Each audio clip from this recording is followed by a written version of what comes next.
All right, we're back.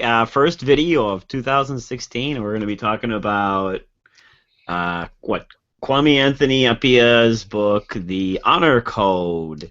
Um, so let's just get straight into it. Is there anything in particular you guys want to start off by saying, or I could just kind of lead us into it with kind of seemingly irrelevant things, and then we will just work into it via my seemingly irrelevant points? Sure. Sure. All right. Well, what's really interesting? Just, oh, that's right. Before we even get into this, it's starting so wonderfully already. Let's just start the new year by reminding everybody who's watching this what it is exactly that we're doing here, which is we are not reviewing the book, or we're not giving some sort of lecture on the book. Or if you're looking for anything like that, there's a lot of wonderful philosophy channels that deliver lectures from Cambridge and Harvard and Duke. Check those out. We are having a discussion about this book. The idea of this channel is something to the effect of, like after you go out and watch a movie, you kind of want to sit down and talk with other people that watch the movie, just to relive parts of it and get a better feel for it. But there's really nothing like that for books. And that's kind of the feeling we want to create here. It's like after you read a book, and maybe one of these obscure books, and you just want to hear somebody else talk about it and be part of that discussion, that's what we're trying to do, right? We're not trying to sit down here and put out finished theories or anything else. I mean, we have them, but that's not what we're really doing now. We're just kind of working things out. And that's the atmosphere I want to create. It's not supposed to be a finished product. It was never meant to be that. It was just kind of be us working out and having fun reliving parts of these books. And that's it. I mean, it was never meant to be anything more than that.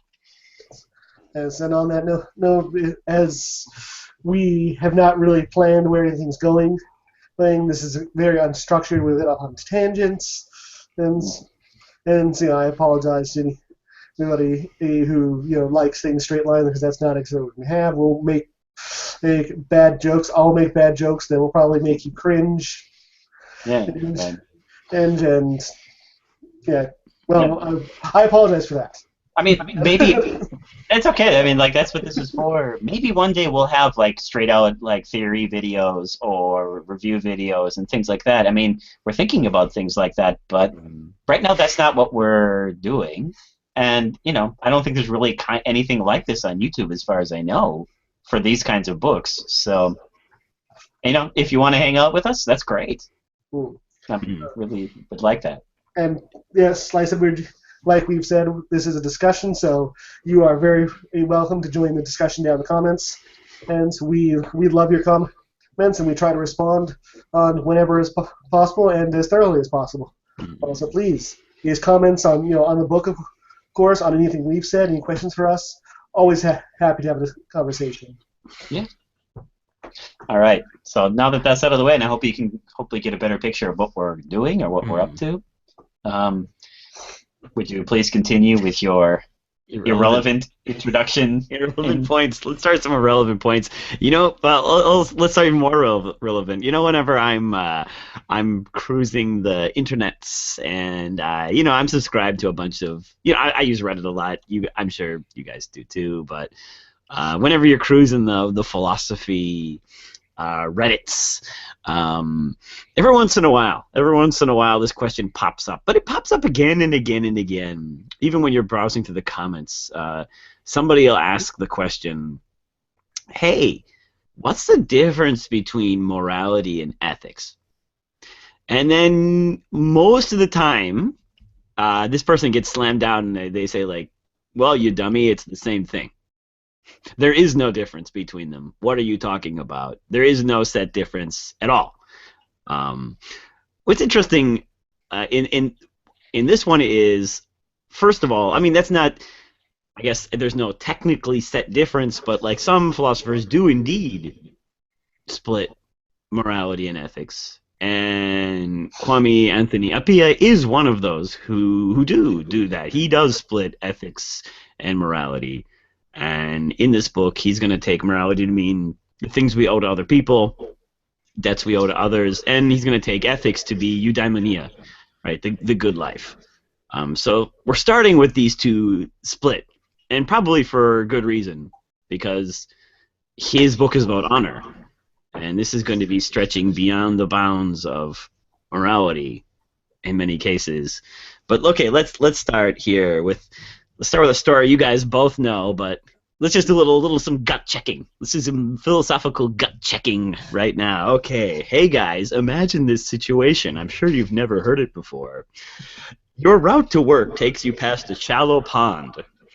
One morning, you notice that a small child has fallen and appears to be in difficulty in the water. The child is crying in distress and seems to be at risk of drowning. You are tall and strong, so you can easily wade in and pull the child out. However, although you'll come to no physical harm if you rescue the child, you will get your clothes wet and muddy, which means you'll have to go home and change, and likely you'll be late for work. In this situation, do you have a moral obligation to rescue the child?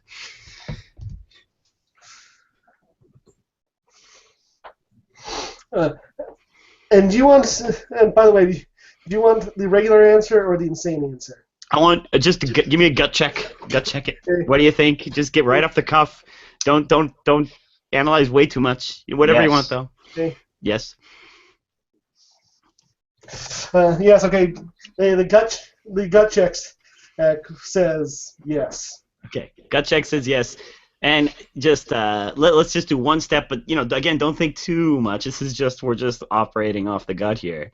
Why yes? Why do you have a moral obligation to save the child? Why can't you just walk by? Oh, because valuing something as trivial as your shoes or your jeans over a human life means that you're a moral monster. Jesse, are you down with moral monster? Well, we're living in a society here where there's certain kind of expectations of society. Not causing harm is one of them, but also, so in extreme cases, we are expected to lend and help too. And I think this is one of those cases where kind of our social contract, for lack of a better word, or probably includes it's pulling that kid out of the pond. So if you were going to make a moral principle out of this little gut check, I'm just wondering, just right off the cuff, how would you word it? Moral principle? Yeah. For example, should it be something like, would you? I mean, I just want to push you toward is it's going to be probably something like either one of these two things. If what you sacrifice is outweighed by what you get, you have a moral obligation to do it. That's the Peter Singer approach. Or there's the lesser one, which is you have an obligation if it's at minimal cost to you to help others. So which one? I'm just wondering what moral principle. I want to go with the stronger one, but with a lot of caveats.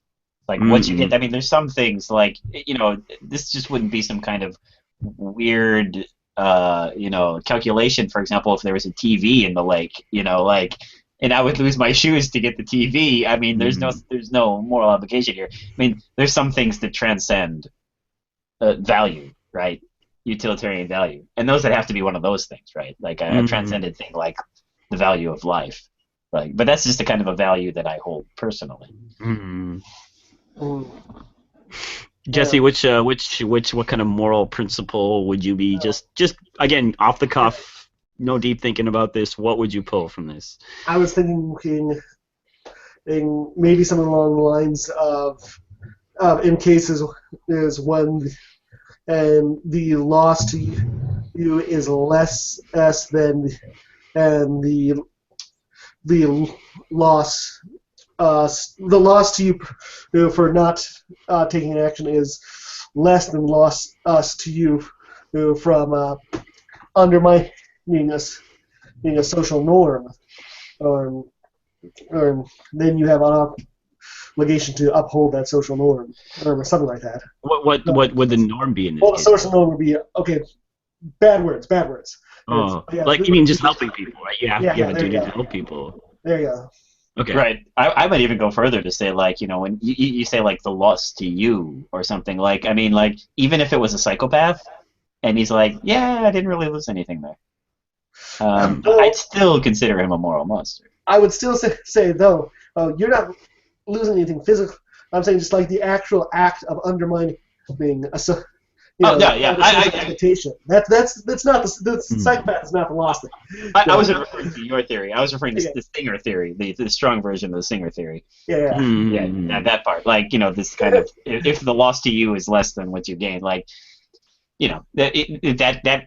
Or what is gained in general, I guess, too. I guess. I don't know. Like, on a gut level, I want things to transcend the utilitarian calculations. All right. Well, okay. Let me take this to another level here. Again, let me take another story, seemingly irrelevant one, though you have heard, along with the drowning child story. Now, I'm sure you guys maybe have heard this one too.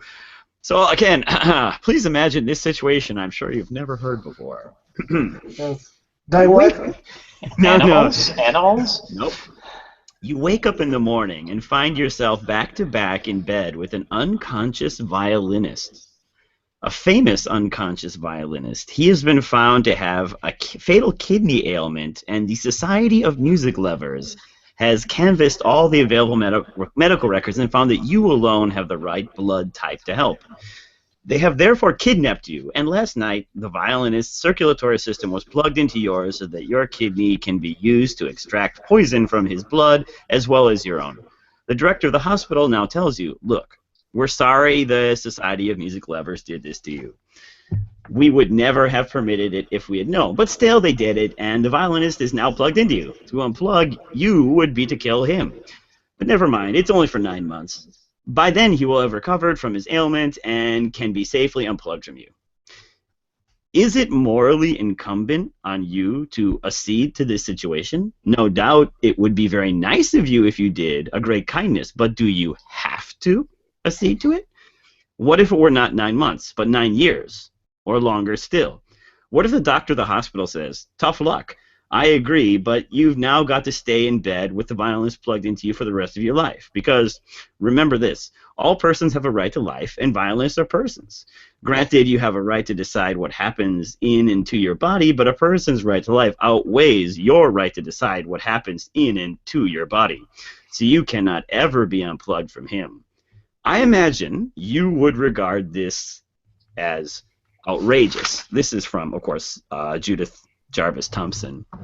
It's a really famous example from Judith Jarvis Thompson. I'm just wondering, are you with Judith Jarvis Thompson in her thinking that you would find this outrageous? I would find it outrageous, yes. For someone to walk up to you and say, you have to, you must allow the violinist to stay attached to you. Jesse, are you down with this being outrageous? Well, I mean, of course, I'm getting back. I'm overanalyzing this. Yes, my personal gut feeling is I would say it was outrageous, though. Oh, I'd imagine being an outlooker and saying what this guy is going to be like the next next great musical guy. He's going to be like up on the level of Beethoven. He's the next musical Hitler? The next musical Hitler, yes. He's the next musical Hitler. The previous one was so terrible. Okay. He's going to be singing, oh, I want to kill the Jews today. There you go. He's going to be like the next great musician who's going to stand the test of time and be talked about hundreds of years in the future.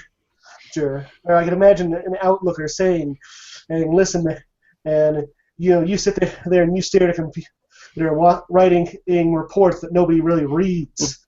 You really, it's not like they're going to carve you up and take your organs out. You can still live and contribute to this man's greatness. What the who the hell are you, Mr. Nobody, to doom this great, no doubt historical figure to death for your own selfishness? I can imagine the guy on the outside saying that. So many depressing words there. Okay.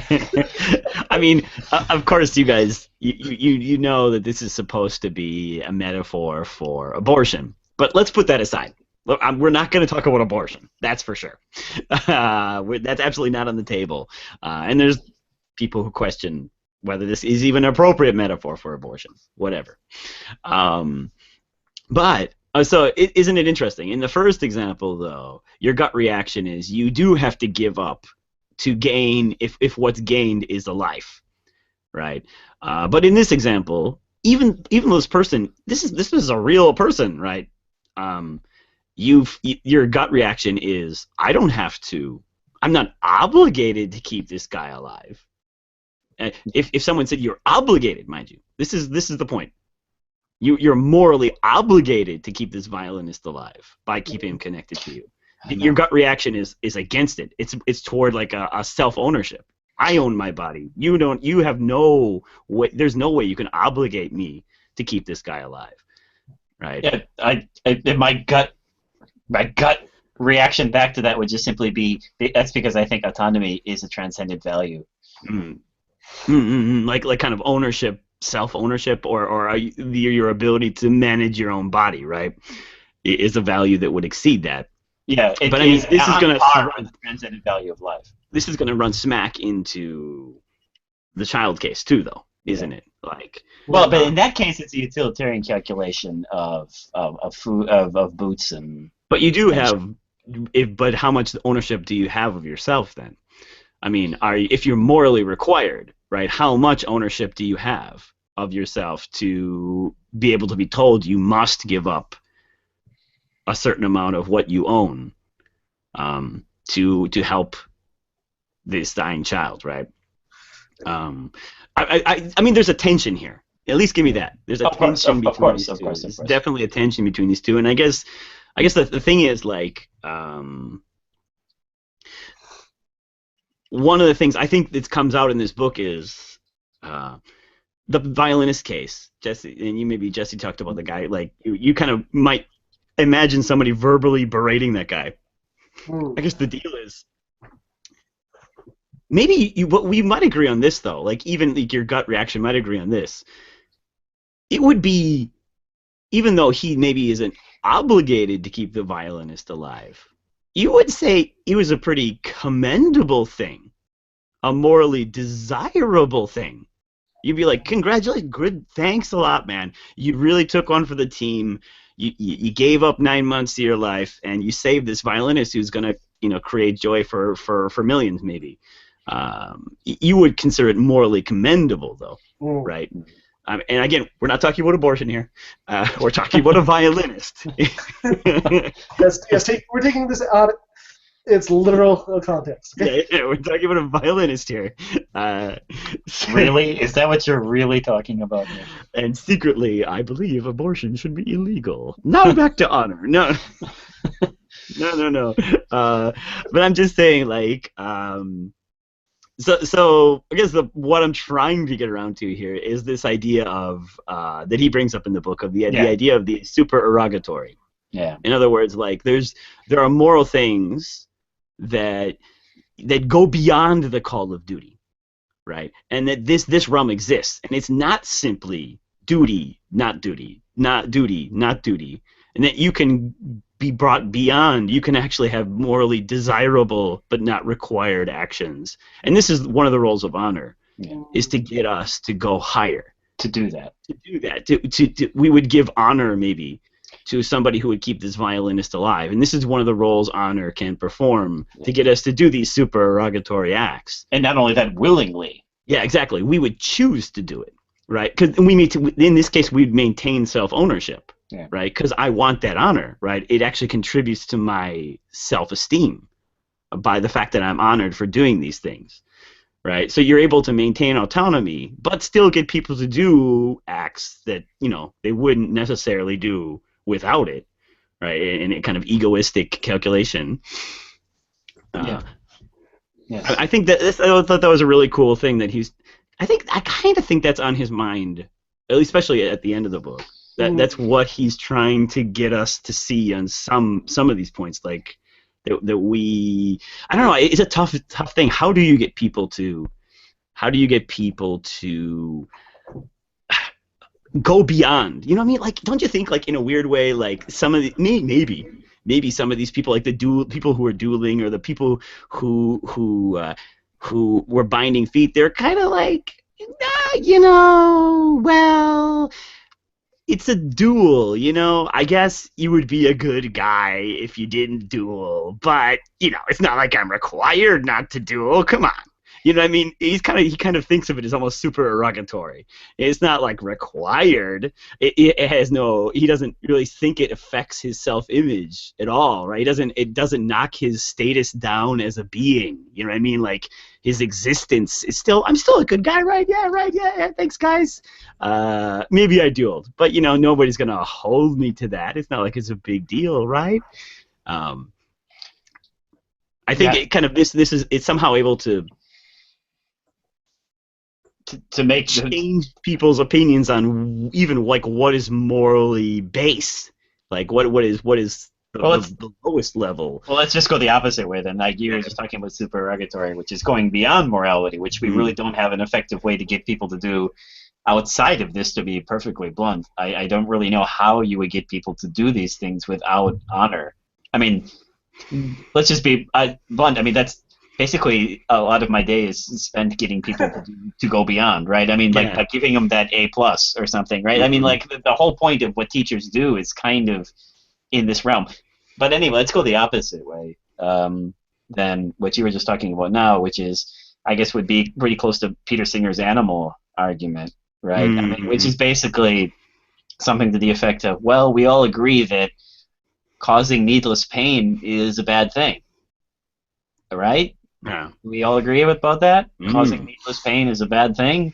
I don't know. I don't know. I really want to cause some needless pain. Sometimes. Sometimes. On people being caused needless pain, are any of them my clients? Well, yes. All right. Because that would be terrible. Maybe you should change that to needless suffering, because maybe a masochist would ask you to inflict pain on them. Okay. Maybe needless suffering. Needless suffering. Causing needless suffering on people or on anything is a bad thing. And then the argument is just as simple as that. As well, you don't need to eat animals. You don't have to. There are supplements, or even at a weak form of this argument is, you don't have to eat so many. Right? You don't have to eat meat every day. I know. This is what I was thinking as I was reading the book, because of course I eat meat. I eat meat like freaking every day almost. And okay, let's imagine some of these videos. I don't know. I haven't looked deep enough into some of this stuff, but let's imagine like some of these videos about what the KFC does to the chickens or whatever. It's true. Like, some videos are just, oh my god, I could barely get through them. Like, they're cutting off the beaks. Oh my god. You know what happens to little chicks that are born? They're female. The hens, they need them to lay eggs, but little male chicks, you know what they do to those, right? Because they're 50-50. Grinder? Yeah, they put them in the grinder. It's kind of weird. Like, I find myself thinking, like, well, I would be a really nice guy if I did it. If I didn't go to KFC as much as I did. But, I am hungry. I am hungry. That's a good argument. It hasn't stopped you.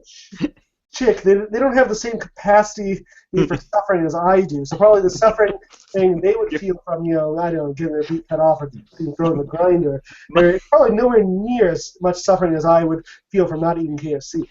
Of course, I have a brain in my gut, a gut brain. Yeah. So many neurons are down there. They're not having a good time. I need 1,000 chickens to be ground up just for me every year. Like, I just need it. It's just a basic human requirement. Yeah. I mean, like, so in the face of this argument, and I know people are upset about these arguments, but just take it as it is. Like, a simple argument says, do you have to impose so much suffering? Couldn't you reduce the amount of meat you're eating? Couldn't you do that? To be blunt, it works on me. Like, as an argument, it's very simple, and it kind of works on me. It gets me every so often. Like, why do I do this so much? but I don't change. Mm. I mean, I understand it perfectly rationally. It makes a lot of sense to me. Nothing changes. Nothing ever changes. I mean, just everyday life. I just get caught up, and you're like, well, next week or tomorrow or when after my bonus comes, maybe, or after you've had a big meal. Of course, the first thing you think after a big meal is, I'll just have vegetables for the rest of the week, Yeah, right. right? Yeah, I mean, the argument just isn't enough to change me. Mm. And it's the sad fact of it. But of course, Mm. if we were to have a national campaign and shaming people who eat meat, things might be a little different. Is of course where this argument's going. Yeah. Why I think it's going. Yeah, yeah. I mean, All that's right. If you were somehow changed it so you could no longer think of yourself As a the good way person. you do now, right? Like as a good person anymore, or there was a sufficient enough weight making you believe, casting aspersions on your self-esteem, on your own moral worth, that kind of nagging suspicion that you, I mean, you already feel, you already kind of agree with the core argument, right? It would just take a little bit more prodding for Mm. you to act on it. And me too, by the way. I'm not excluding myself from this. Mm. Uh, so yeah, no, that's kind of what I was thinking as I was reading the book too. I was kind of like, it reminds me of like, and again, like this sentence. I hate this sentence so much, but like because it can be taken so many ways. But you know, like some people are like, why even bother arguing about ethics? People are just gonna do what they're gonna do.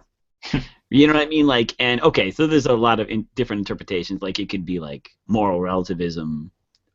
Person could be talking about moral relativism or subjectivism or whatever. But maybe one possible interpretation of that sentence could be something like this. You know, I mean, like, look, yeah, you can argue day and night about causing pain to chickens, but you know, people are still gonna go to KFC and have that delicious, delicious chicken dinner. yeah. I Uh, mean, I can even go and like at least let. I'm willing to take a weaker stance on that. Like, how about we just go with something like, yeah, maybe rational arguments alone. I don't know, Plato's gold souled that walk among us. You know, maybe a couple of guys are completely convinced by rational arguments alone. But you know, I guess what he's trying to say in this book too is like that's not enough for most of us, mm. right? I mean, it doesn't. It's possible. I don't think we should deny the fact that it's possible to Oh, argue. definitely it's possible. I totally agree. I Yeah. mean, that's why I started that kind of that with that Jonathan Swift quote that you can't argue kind of to prod you on like you can't argue someone out of something they didn't reason themselves into. Well, kind of, maybe, Mm. but I mean, maybe it takes a little more work to get us out of that fix. Some people need a little or a lot more help to get out of that fix than others, and I mean, like, you know what? A lot of this book reminded me of the tripartite soul of Plato. That's what I was thinking about too. Like it almost be like having the rational part without the spirit part. Yeah, It is because like Plato thought you needed all of them. yeah. Right? You needed all of them, and the spirit needed to be there too. And you needed to have like lots of a lusty soul. You know, that's Right. part of your spirited part. But I agree. But in a way, like I feel like his recommendation as to what he's saying ultimately we should do is kind of very, it's weird to say this, platonic, or at least in the spirit of Plato, in the sense that he's like, well, you need every one of those aspects of yourself. You need your desires, and you need that kind of spirit of honor, but you also need reason to guide it, Yeah. right? I mean, where would your honor go? And we can see that honor goes in crazy places when you don't guide it with reason. Like, for example, honor killings and all that hideous, outrageous stuff that goes on. Like, that's why reason always has to stand at the top of the tripartite soul. It felt really kind of in the spirit of Plato here. Everything he was saying felt like eerily Plato. I know. That's what I thought too. I made a bunch of notes on that very idea myself as I was reading. Not to say that's great. Actually, I love Yeah, no, that part. I think that's good that feeling, like, because it's, you know, like I think maybe some of the harder part to understand in Plato was the spirit Yeah. of, you know, whatever Spirit. spirited part, however we're going to translate that, of the tripartite soul. But you know what? I don't have trouble imagining that Plato kind of thought of that as basically, honor. Yeah. Honor directed in the right way, hopefully. The dogs. Well, honor mixed with ambition. I felt. Of course, whereas, what was our guy's name again? Kwame? Kwame Anthony Appiah? Yeah. Kwame, okay. But yeah, he did show how honor can be linked to ambition. In a good way, right? In a good way. Yeah. But yeah, this is why he's one of the reasons he's promoting honor near the end is you can link it to ambition, to and diligence, to all sorts of good things. And this is really kind of. I like that. Finally, we're recovering this part of philosophy that was kind of ignored. Maybe this is an exaggeration to say, but ignored by the analytical tradition. How about is it too bad to say that? It feels like this idea is not alien to continental philosophers at all. This is something that's very heavy in Hegel, and I think there's aspects of Plato here, and very heavy in Nietzsche. I mean, for example, this doesn't strike me as anything new. I mean, if you read Human Ultra Human, Nietzsche's Human Ultra Human, what was that book about? Besides, what hides behind everything? Vanity. I mean, what's that? It's just another way of saying, you want to be thought of as good, respected, honored. I mean, isn't a big chunk of that book is basically, the hidden core of morality, or what's hiding behind is, I don't know, your desire to be thought of as being good or a high status. I mean, look at some of these quotes. They almost seems like he should put them in his book. Here's a Human Ultra Human. If pleasure, egoism, and vanity are necessary for the production of moral phenomena and their finest flower, the sense for truth and justice and knowledge. So in other words, he's even kind of Nietzsche suggesting that vanity, kind of honor and respect, is necessary for our desire to find the truth. If error and aberration of the imagination was the only means by which mankind was able to gradually raise itself up to this degree of self-enlightenment and self-redemption, who could venture to denigrate those means? Isn't Nietzsche have a clear vision of, he's saying, look, we need these, I don't know, supramoral impulses to guide us to the truly great aspects. And, you can't pretend that you can get rid of honor and vanity and respect and think that people are going to be motivated to do, like you were talking about, these kind of supramoral tasks. Yeah. Or they'll just end up eating potato chips and staring at videos of KFC chickens, right? You know what I mean? You're oh yeah, that's bad. Yeah, that's me, by the way. But you're eating the potato chips while watching the KFC videos. I'm eating potato chips so much of the time. No, what you need to do is eat KFC while watching the KFC videos. That might. Wow.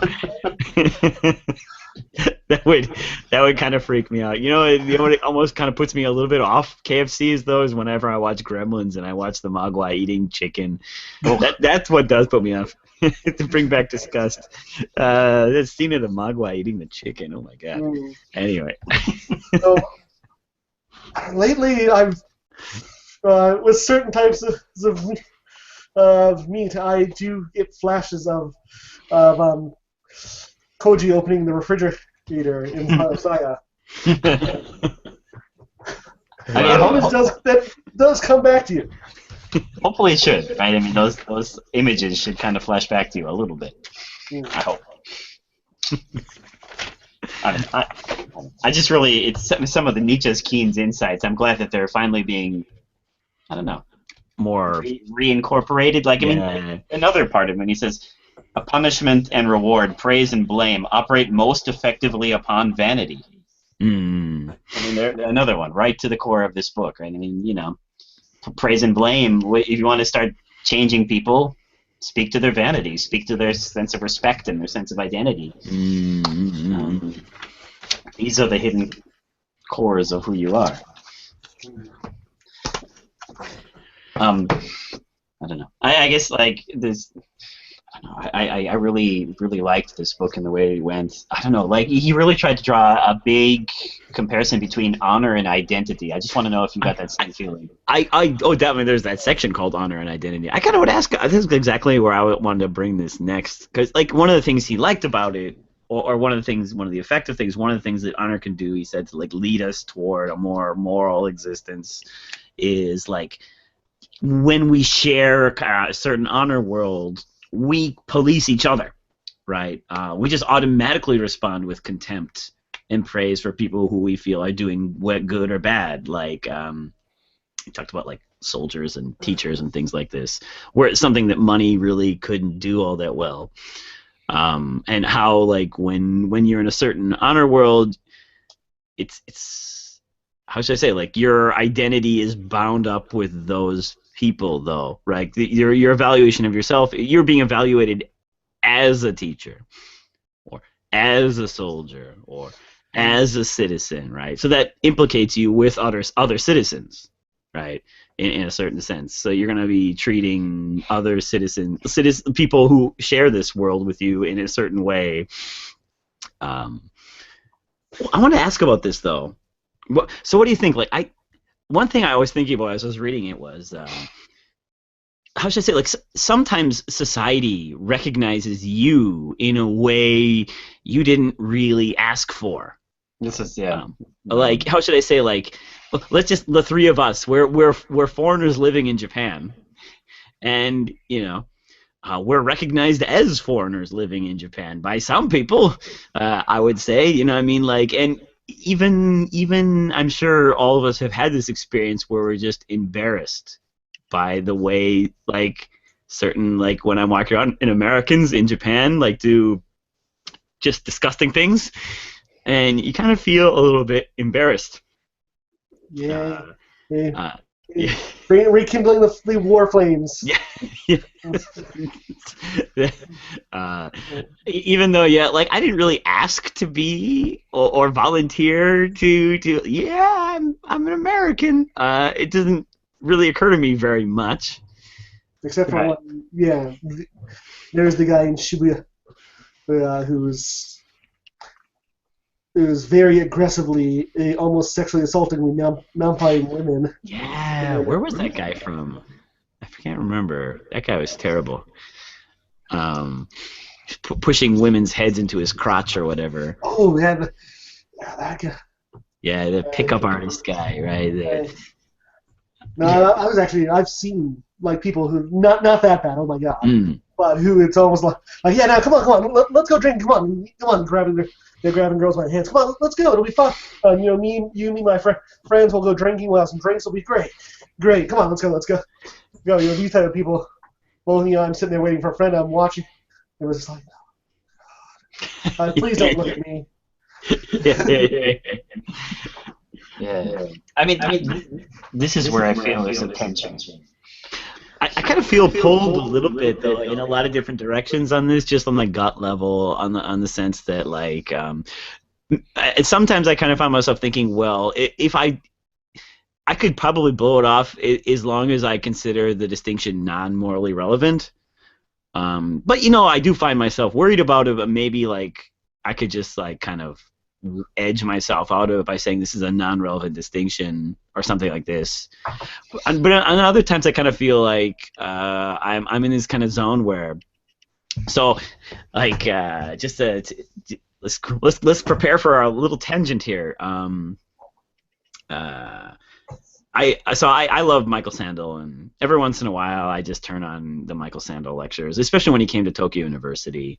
I love seeing him interview the Japanese people, and they stand up and they answer his questions in such interesting ways. It'd be difficult for anybody watching this video to watch because when they speak in Japanese, of course, it's not subtitled. You have to understand. It's being translated to Sandel in his ear, so he knows what they're saying, but... Anyway, so he eventually gets around to, and one of the things he does, he eventually gets around to the question of responsibility for the previous generation's actions and apologies for wars. And he starts with a kind of nice, fun little discussion about his question at the time is, if your brother killed someone, would you turn him in? Um, and he kind of he's trying to draw out some feeling, some moral gut reactions from the crowd. He's trying to, like, almost like the Euthyphro, like, got to turn dad in, Euthyphro, bad dad. But the conversation goes back and forth quite a bit, but eventually it gets to this point where this guy stands up, this Japanese guy. He's a really kind of really bright kid. His English is really good too. He stands up and he says, like, he says, like, well, come on, guys. I mean, he's all about, like, he's like, we gotta apologize for the war. We have to, because this is part of us. And then he turns to this other person who says no, and he says, like, look, that's almost like saying, if your parents killed someone, you would feel no responsibility for that. You would feel that was just totally unconnected to you. And he says, like, don't you feel that you are part of that in some way if your parents killed someone?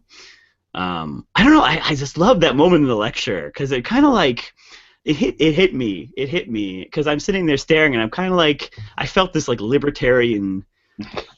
The libertarian view of freedom in my soul, like, erupting. I kind of sitting there saying, like, no, I didn't do it.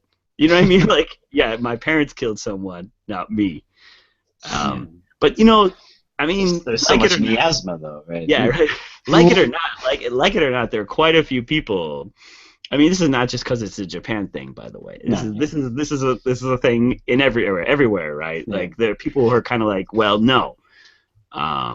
Right. I mean, like, this is the tension I feel, is that, like, it feels like honor and identity are bound together. But as he often points out, morality is in a different zone. And I feel like honor and identity are together, but morality and responsibility are bound together. And morality often comes with notions of responsibility attached right along with it. In my eyes, anyway. And honor doesn't respect that. Honor doesn't respect responsibility. You can be guilty of something in honor's eyes, having done nothing. Well, yeah, you mean, like, when you say responsible, you mean, like, you yourself, right? Yeah, right. I mean, it's like, connected with. Yeah, like, even if you've done nothing, yeah. if your group fails in some way, or even if you've done nothing wrong and you've been wronged, for example, I don't know, like honor killings, you've been raped, that's a shame on you. Yeah. Even though in like our screaming, screaming, and we're trying to scream, like, but she wasn't responsible for that. That's not her fault. Morality, I don't know. I really feel like there's this tension that's going to rip away a little bit at honor's effectiveness the more you push towards responsibility and morality. I don't know. I did find myself wearing that because, like, I got Sandal's little book out here, right? And Sandal's a communitarian, so he's kind of down with some of this stuff. But he's got the three. He in the end of the book, he's got these little nice 3 categories of moral responsibility, which are, he said, he lists them as, like, number 1, natural duties, which are universal, like Kantian ones. Like, they don't require consent. In other words, like, these are inalienable rights, like the right to respect a human. Then there's number 2, voluntary obligations, ones you choose, right? You just choose to be part of. Those are ones that do require consent. You have to choose to have been part of this group. And then you can take responsibility because you chose to be part of that group. But then there's also, he lists number 3. This is the one, right? Obligations of solidarity. And these are not universal. These are particular, but they don't require your consent. So, for example, like mom and dad burning down the neighbor's house. That's what that, I don't know if he would say that, but let's make a silly example and say, like, that might be an obligation of solidarity in the sense that you didn't choose it. Or, I mean, if you take it even bigger, of course. Notions of race or like America apologizing to Japan for the atomic bomb dropping. I mean, Barack Obama didn't do it. You know what I'm saying? Yeah. I didn't do it. You didn't do it. But here we are apologizing. I mean, but that's because of our obligation of solidarity. At least, maybe somebody might say, like, look, you're part of the system, man, like it or not. Yeah, I mean, like, but I mean, like, the one way to connect is to say, like, when it comes to a nation state, you can say, well, you're voluntarily participating in that system. You're receiving the benefits that accrued from Yeah, the results of that war. In that sense, I can throw the responsibility back at you. But yeah, when yeah. in terms of the parents, like, the parents burned down the house and they were arrested and they went away. Well, I actually suffered because of that. But you And now, did accrue the parents Mm. raising, And like, for example, like, I guess, how should I say, like, even what would you do if you just took it to another level? Because I myself have a lot of difficulty trying to understand this point of view. But I mean, like, what if you took it to the level of, like, I mean, you are an active member of your family. You are participating in the creation of your family as it's going on in time. mm. So, of course, yes, your parents bear a lot of the blame because you don't create your parents, right? You come from them, but you are a member of the family, and you did participate in its ongoing expansion of its identity. So somebody might make the argument you did have an ever so slight hand. yeah, well, I guess I'd have to come back and say, well, that's the reason why we don't try children as adults. Mm. They don't have the intelligence to be able to take on that kind of responsibility. Oh yeah, I mean, I'm not saying you should take him to court, but I mean, like, I guess the question just boiled down: would you owe that person an apology? If our parents burned down someone else's house when I was, Yeah. I mean, like, how Would old you am I feel now? morally? You're now, right now, Right now, so I'm not right like now, 10 years old or not something. even 10, like right now. What? Or how about this? Like right before, like you left for college, like you've got the maximum you're gonna get from mom and dad. I don't know. I just my gut, and this is gonna sound I terrible. know. I mean, like, I don't feel I didn't do responsible for it, them. right? I didn't do I it. don't feel any, and I didn't accrue really. I mean, like, yeah, I got the benefits of my parents, but the second they burned that house, we're saying they went to jail, right, or something, right? Yeah. They're not like running away and I'm helping them or something, No, no, right? no, no, no. They got caught. They got caught, right? So I mean, like, what benefit did I get from the burning down of the house? In fact, I Well, probably lost a lot. now what if I were to throw this at you and say, listen, I think this is kind of what Justin was trying to get at, but no, okay, you didn't benefit from the act itself, but you're one of the reasons, and that they whatever for caused them to choose to take that act, choose to burn down that house. You're one of the factors that led to that. Well, then so is a frog jumping in a pond. Yep. You're a much bigger factor than the frog. Yeah, but then again, you don't know that. You don't know that I'm bigger than the frog jumping in the pond. Hmm. Right? I mean, like, they could be driving along one day and they see a frog jump in the pond. They're like, "This life is meaningless."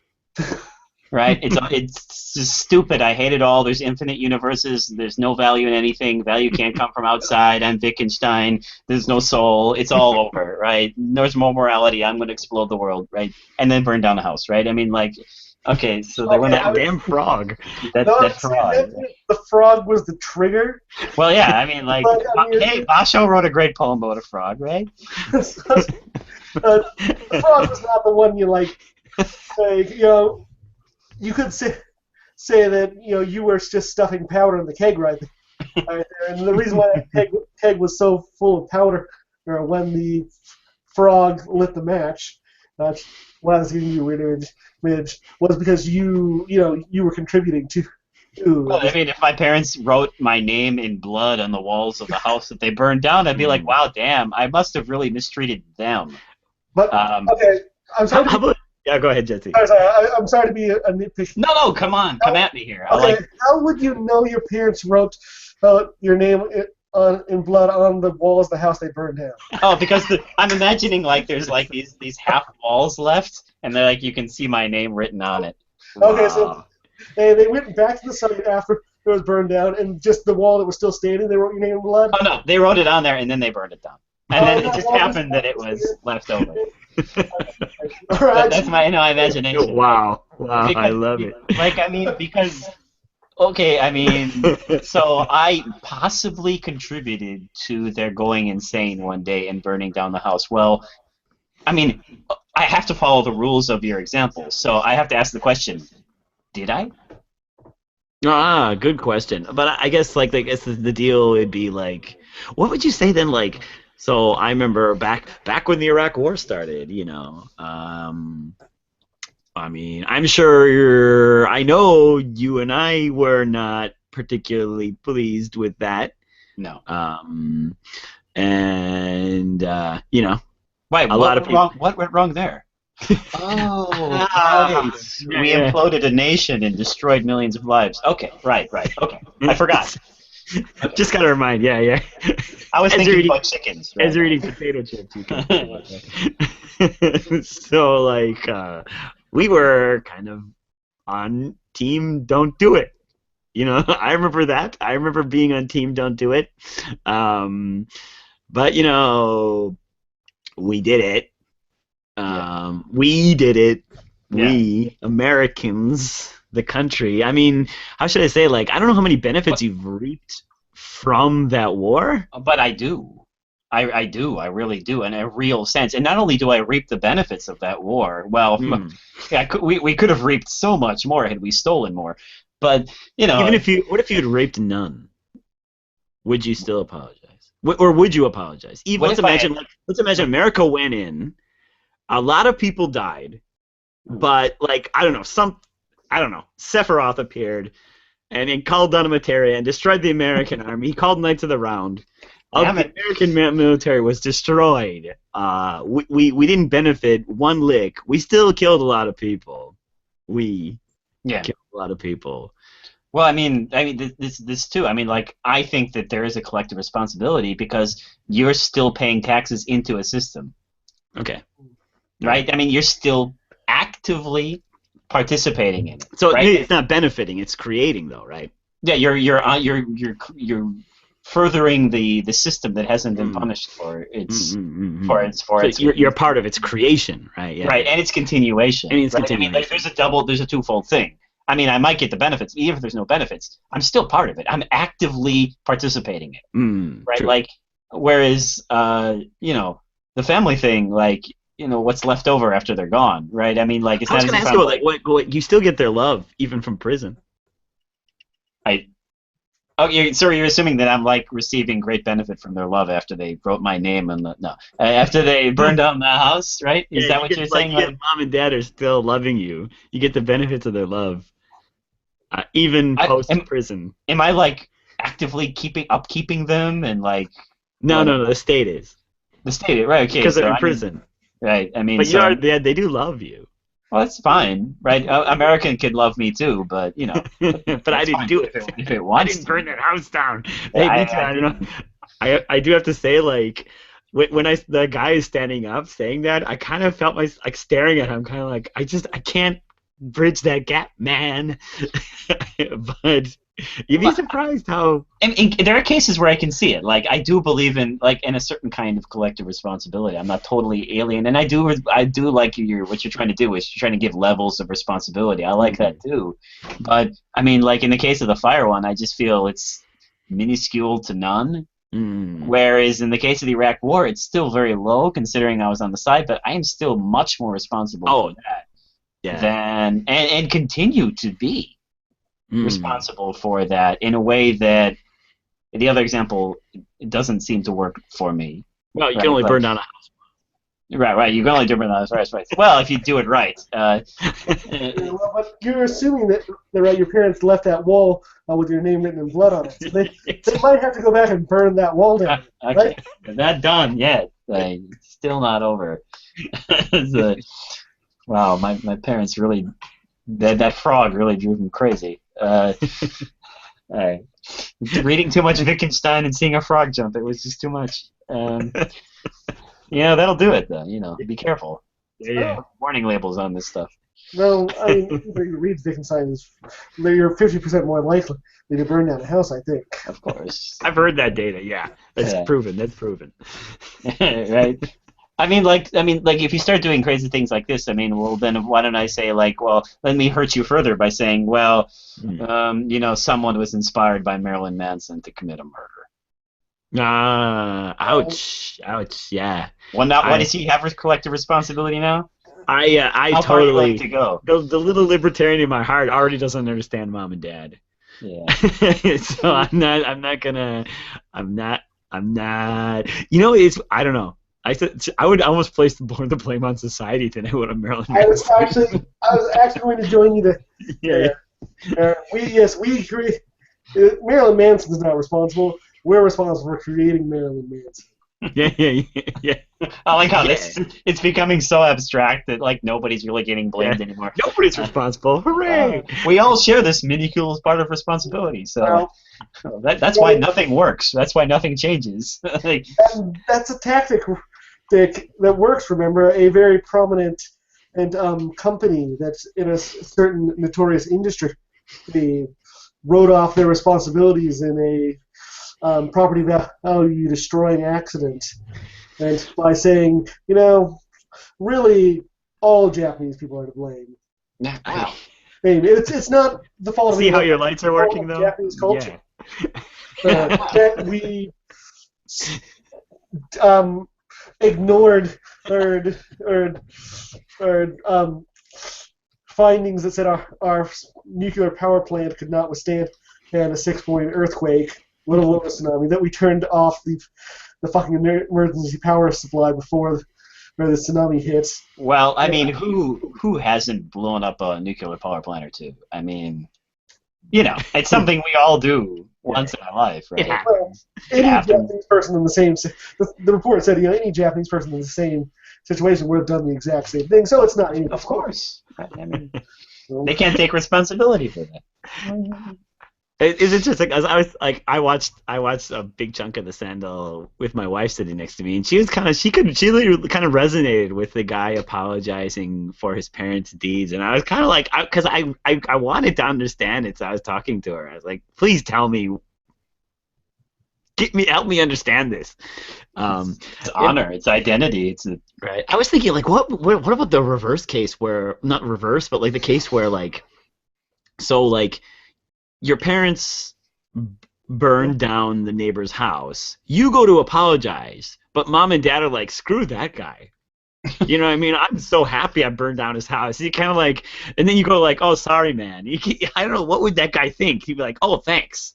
I don't know. It just, if that was me, I would be like, what? I don't need your apology. Like the ones who burned down the house aren't sorry, right? Like it's your apology's doing nothing for me, man. So you're kind of like comparing this to like Jesus Christ.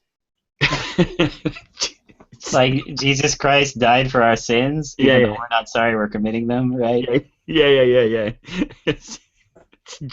Jesus, come on. Like, what good is your apology, really? Well, apparently it was good enough for God. So Well, that was God. yeah. It's good enough for God. I don't know. Maybe it's good enough for us. I don't know, like the more you slip into this, I don't know, kind of when you start to parse things out and connect morality to them, it feels like the responsibility that seems, I don't know, maybe I'm wrong in this, inherently connected to notions of morality seem kind of just endlessly linked with a kind of responsibility. I mean, maybe that's just reading too many existentialists, but it just seems like these things are just going to come together and they're gonna thwart aspects of honor. But then again, like, when our responsibility starts to get so vague, I mean, notions of honor can make you do things, right, in a certain way. Like you can start cleaning house in a way that you couldn't do if everyone's just like their own little island. Yeah. And it's honest in the way that you're like, you do, there is a kind of a collective benefit that each person receives from the group, and that they're all participating in a system, one way or another. And I guess, like, as much as we hate it, like, in some way we're like, I don't know, like, damned to be our brother's keeper. Maybe for a little bit until things get better, I guess. I demand ultimate libertarian freedom. What are you talking about? I was born in abstraction. Okay, like I want to ask you guys a question then about Yeah, yeah. this. So this is something I was thinking about when he's like, yeah, well, we need people to feel this kind of collective responsibility. That's how things get done. Okay, so when Muslims commit terrorist acts, should moderate Ooh. Muslims speak Oh my up? God. Oh, whoa. Oh. Jeez. Wow, I'm sorry I had to blow this up. Blowing this coming. Wow. Uh, But well, one thing I imagine though, just on the surface of the whole thing, they probably do hate it though. They probably they're kind of Well, like, oh, like that's stupid. You know what I mean? Like as a Muslim, I'm really not liking this. I'm sure they're like, oh shit. Now comes the hate. Yeah, yeah, right. Here it comes again. We're gonna be looked down on as these, these people who are terrorists. I'm sure it must get to people. It must get to them. his Um, solution kind of requires this to happen. yeah, yeah, yeah, yeah, yeah. Yeah, like if we're gonna if like it's in a happy way, like he found a case where honor killings aren't necessarily, it's not part of Islamic Yeah. or Quranic kind of Yeah, text. it's not So part of like the Sharia. Like the honor killings that people do usually are not part part of of Sharia Sharia. law. So I mean, like, so he's found this really nice way to pry the two away from each other. But I mean, there's he mentions himself. This is just a happy coincidence that this happened. I mean, there's going to be more fundamental aspects of, in the way that the Bible had to go through this too, like the Quran, that I don't know, like that need to be more forcefully dealt with, right? I mean, like for example, shaming disbelievers, right? I mean, like that's going to be harder to find the cracks Mm, in the book, right? I mean, like, and to get that done, you're going to need to find these kind of like new interpretations of the Quran, and yeah. to make these new interpretations kind of, I don't know, more acceptable. And Mm, you can't do that. Like, okay, I'm sure you could say to Sam, you'd say to Sam Harris, you're not going to do that with just intellectual reasoning. That just doesn't yeah. work. Sorry, Sam. I mean, it would have to be something. I'm sure he would like Kwame Anthony Appiah would say something like it would have to be like the reverse thing. It would have to be like how should I say, like you'd have to go even further. Yeah, You know what I mean? Like like a the book is super Islamic. exactly like super is like it's got to be even, which would make it more moral. Like it's like the moral core of the book Yeah, is being yeah. But the dirtied problem, by what you guys are doing, yeah, kind of I mean, thing. like the real danger is like like books don't have cores, right? I mean, it's the core we make. Hopefully the people that win out have the correct core, and Mm-hmm. those are the guys we want to win, right? So in other words, those quote unquote moderate Muslims have to be an active force in his kind of moral revolution, don't Mm. they? Or at the very least, like in the Chinese foot binding case, outsiders who do understand quite a bit, who don't, who come at it through, But they're also in contact with Chinese moderates, yeah. right? And moderates in a certain sense, like people that were willing to accept a newer standard for their culture, right? And something Hmm. different. Right? I mean, like those people would be quote unquote the moderates, Yeah, right? yeah, yeah. I think he would say though, like some kind of movement, internal movement needs to start up, and that would have to be based on some kind of honor system, I you suppose know? maybe he wouldn't say that they have a duty to speak out, but maybe their honor could impel them to do it. Yeah, yeah, yeah, yeah. I mean, a duty, yeah, a duty, like a moral obligation. Or Hmm. I mean, like, should we shame them if they don't speak out? On the outside, like shaming the people. The Wow, moderates that don't speak shaming the out. moderates who don't speak out. Okay.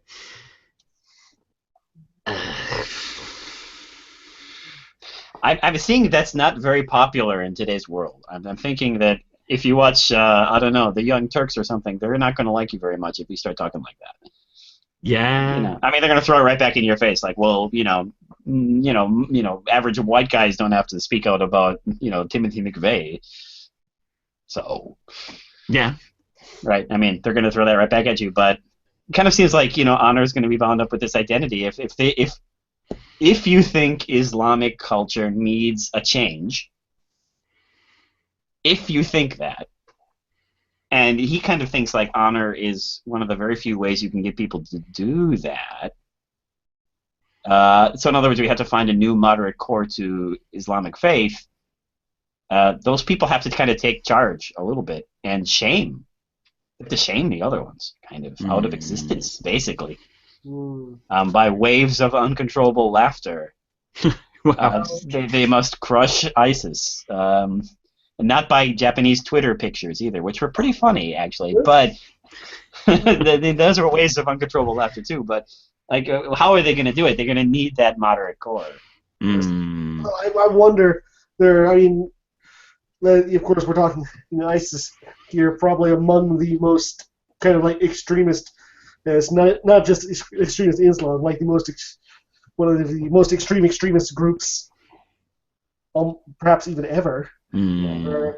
It seems like the reason why they broke off and made their Islamic State is because I think they were getting ridiculed. So they probably were everyone saying, listen, God, do you have to kidnap reporters and then behead them and put that on TV? Do you really have to do that, man? And that just makes us look like savages. And they're like, fuck you. We're starting our own country. Like it or leave it. And we're done with you. It seems like this is what they did. Like an internal dispute. Yeah. So, I mean, he talks about that in the book. He says, listen, when you're ridiculing something, you have to be real careful because it can cause like a nationalist explosion. Yeah. Fuck you, who are you to ridicule our culture?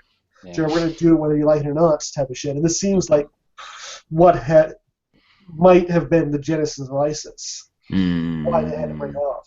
Yeah. I mean, I think probably that's pretty much the case in a certain sense. I mean, it just kind of feels like, I guess, for a lot of the critics of Islam, maybe in that area of Sam Heresy area or something, I mean, they would say things like, well, Saudi Arabia and all these other kind of powerful countries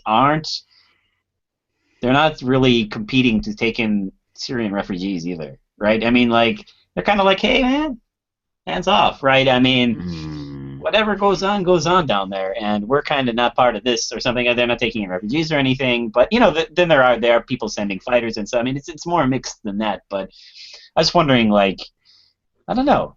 I mean, it does require for a moral revolution to happen. He's kind of saying there has to be a kind of a moderate group that goes around shaming, and hopefully that's it probably is already the case, I guess, but. But basically, these people have to continue doing it and become louder and more extreme. More extreme moderates is what we need. Or more extreme moderates. Maybe more like it almost seemed like the way he kind of painted was in all of the revolutions that we were introduced to in the book. He said, listen, the reasoning. And everybody knew why dueling was stupid. Everybody knew why foot fighting was disastrous. But there was this kind of like, it's what we do. It's what we do. What are you gonna do? It's what we do. The type of situation. I mean, it took this almost like surgical precision at this. When a lot of outside events were kind of culminating, it had to like laser sight and start that fire. Then once they got that fire in the right place, the entire area had already been and coated in gasoline. That's what just took it all out.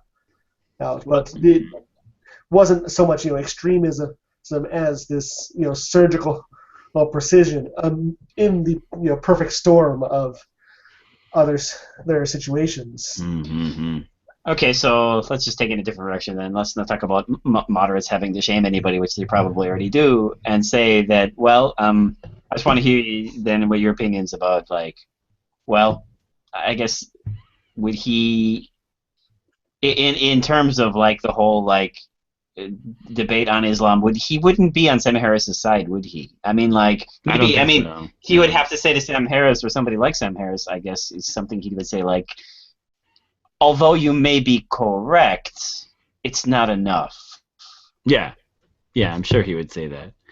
But it's not a Marxist analysis where they're like, well, they don't have the appropriate X, Y, Z, and that's why they can't. They act out, or these elements within these countries act out in this way. He would say something that would be more of a moral argument. It's kind of or an honor argument, Mm. right? Like they need. You can't reason them out of it completely. They need a new core to their faith, or Yeah. an already existing core needs to be brought out further. It would Well, have to be showing them that their version of Islam is Incorrect. incorrect, right? Like that it would be a better reading of the text, if indeed things are happening because of Islam, unless it's like like the honor killings, which they're Yeah. totally outside the realm of Islam, but they're I still. like how, like, at the end of this, though, this is basically just like an atheist standing on a line with a fishing reel. Like, because the ultimate end goal of this, right, is to be, like, fishing you right up to the... Well, you don't really need Islam either, do you? Right, like, like, it's coming, right? It's on the line. Like, yeah, maybe Islam is better like this. And just like Christianity, well, maybe it doesn't have to be this way. And then, you start reeling it enough, and basically it's like, yeah, you didn't need that, did you? Nah, you got human rights. You get Human secular. dignity. Hooray. Like, you really need that, do you? Isn't that like what's going on here a little bit? I mean, like, I'm sure he's basically just as much of an atheist as Sam Harris is, right? But he's just going to be like, question. well, I don't know, I'm actually. going to reel you guys in a little bit. I'm going to do the long run on this. Is he an atheist? I'm not sure, but well, maybe. Maybe. Uh, Sure, I don't really know for sure if he's an atheist, but that's the the only end. thing I've ever heard him say about religion, I think he said some video, like he did a speech, and he's like said some really weird, like when people say religion, I say which religion, because it's all different, all of them are different, blah blah blah, right? So that's all I've ever heard him say. Not quite sure. Okay, so maybe the end game isn't to... But it seems to be, like, basically to pacify it to Yeah. Well, I mean, I a think large degree. like to get everything aligned with morality, right? Yeah, that kind of, isn't that in a weird way kind of undermining yeah. a little bit? A little bit? Of course, it's aligned with morality. What do you talk at its core? Okay, well, but I mean, ultimately, the real core of the human experience comes from our self-conscious knowledge of ourselves, right? I mean, Well, we finally boiled it down. All right, video finish. well, okay. So moving on from that, let's get away from these topics. It's just something that I couldn't help think about when I was reading this. Yeah, or even thinking about like even weirder cases, like like being like gamers are shamed by some people, but doesn't seem to help some of them. You know what I mean? Like, oh, it's shameful. I'll stop. Yeah. Yeah, I mean, like it's not. Are very much the people who had the the nationalist response. Yeah, some of them are. I would say. Like you're gonna shame me for playing video games. Okay, I'm gonna wear a Mario T-shirt. Mm. Yeah. I the one thing I did like about all this kind of like part of it when it comes to changing and cultures changing, and there's always this fear inside of culture that the Chinese just capitulated to foreign pressure, and like in the Islamic community there's this fear that all you're doing is just giving in to the Westerners, right? You're just trying to appease them, but the real truth of it is that this strategy works because cultures are inherently fractured. Yeah. I mean, they wouldn't have even felt the need to change if it wasn't the case, right? And it wouldn't have been possible either. You're trying to sneak your Hegel in here everywhere, Hegel man. They're inherently kind of fractured in a certain way, like that. There's something dialogical about them, perhaps. Yeah, right. Well, it seems like there's elements in there that they're struggling to, and they can't quite fit together as well as like the people in the culture when they're inside of it don't see immediately. But as it does approach its inner core, it does ascend to absolute truth. Is it? Well, there's an ascension to a different level, right? I mean, it's going up. It's like spiraling up like this, and I'm just saying it's really interesting that like the cracks. There's always this tension in the culture, whether you like it or not. These cultures and you slide right into those cracks, and then you shift the fault line a little bit, and then it all kind of moves. There is no kind of solid culture. They all have these even a culture that was as tightly knit as China for 1,000 years, right? Yeah. They had this tradition of 1,000 years, but no, they're not a solid block of people. There's people with different opinions, different thoughts, and different feelings, and all you need is the This is I mean, this is why we gotta go sometime do his book on cosmopolitanism and cosmopolitanism too. I mean, this is what it's about actually at this point. Right. I mean, this is why it's kind of like, moral relativism doesn't really work even here either. I mean, like, whose culture? Yeah, right. Whose culture? And Chinese culture isn't one culture, right? I mean, like, it starts to all fall apart. Yeah, exactly right. It's like cultural relativism. Yeah, exactly cultural. Right. Yeah. Cultural. Sometimes, a lot of time it ends up it being like whoever's in power. Yeah, that's right. who's right. Yeah. Pretending that there's, not multiple opinions within the Chinese, or that their values themselves don't conflict already, right? Which is just not true. But just out of questioning, wasn't justice the will of the stronger? Well, you might have to pour that argument down my soul before I believe that. So. I don't think so. More ferocious. It's interesting is that he even suggested that in recognition and identity were, in the same way, kind of like Socrates' justice, in the sense that people want it for its benefits, but they also want it for its own sake. Yeah. So in other words, it's a fundamental human experience. Now I wonder, why would that be? Why would recognition be a fundamental... Maybe we come to self-consciousness only through the consciousness of people. Wow. All right. Maybe that's why it'd be something fundamental to the way we feel about ourselves. It's a possibility. It's a possibility. Maybe. I don't know. I don't know. Maybe. If only somebody had written about that. Maybe someone has. I'll take a look in the books back there later. We'll see. I mean, like, it's interesting because, like, what stops a human being from being, like, an animal, Like, because animals, all they do is just fulfill desire, right? They kind of, by negating the present reality, they incorporate actions into themselves, things into themselves, right? But, like, what separates us from the animals is that ultimately we desire something that's not in the world, right? We desire. Oh God. We desire something that transcends the world. We desire something that's not here. Thus, that allows us to open up a space for human experience. Though I'm gonna stop here, Dustin, because I think you got this down. 100% wrong. Okay. Because Takashi Minami is in the world. Oh, okay. But I think you of all people would know that lusting after Takahashi Minami that's in the world, that's only lust. Come on, it's not that, Jesse. What you want, true love, is what she is, what she represents. Yes. You want for her to be beloved. You love something else about her, something that points beyond the world. Maybe it's something that opens up a space into the future. I know Jesse loves her space, but yeah. yes, thank you. You are aware that was also Kobayashi Yoshinori's argument, right? No. Yes. What? Because idol. Well, okay. The term idol comes from the Latin idola, which is he translated as hinshishisuru. So. With the idol, you're not actually looking at the person. You're looking at dare I say, the form of the person. So you're looking at another attached. You're looking at the value that they represent. Yeah, right?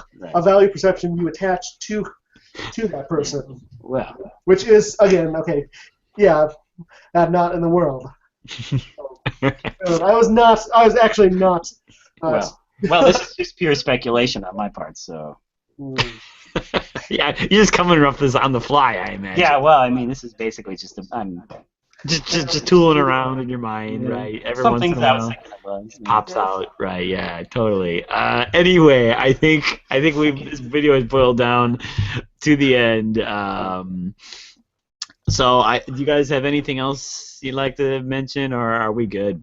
I think Um, I just imagine, like, he talks about communities. I just think it'd be kind of goofy to imagine this community that would make us be totally moral, like this huge community of philosophers who goes around shaming us because we're not like totally moral.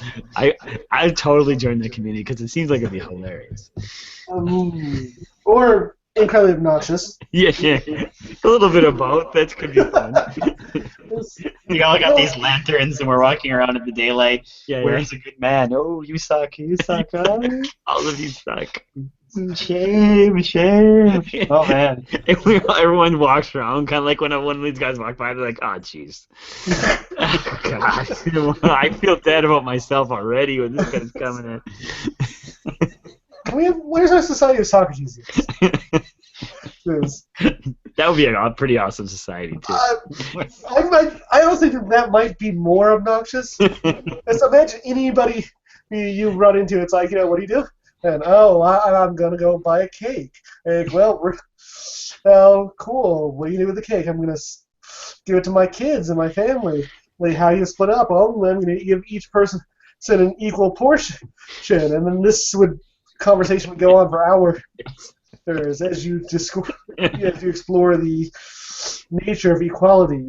Yes. It'd just be kind of funny if he just slid up to you and said, "There are people starving," and he just walks away, right? And you're like, "Yeah." Yes.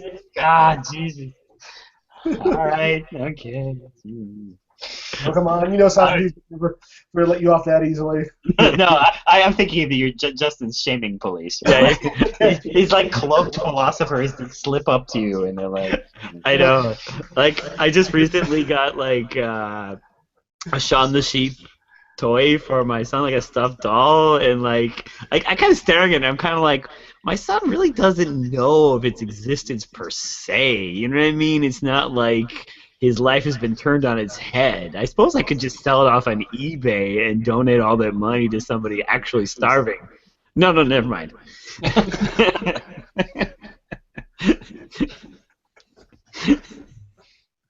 yeah. I'm sure that Shaun the Sheep toys can get you lots of money on eBay. Maybe, who knows? Like, I make a couple of cents every day by selling Steam trading cards, and those don't even exist. Wow, okay. I'm sure we can scrounge together some money to buy a meal for somebody. Well, all right. This video is. We're at the end. We're done. This is finished. Thank you very much if you've actually managed to get this far. Well, let's end this one. All right. I guess we'll see you guys next for whatever we end up doing. Yeah. or in the comments. Yeah, or in the comments. And it's down in the doobly-doo. Yeah. Down in the doobly. Or below the doobly-doo, perhaps. Oh, yes, below the doobly-doo.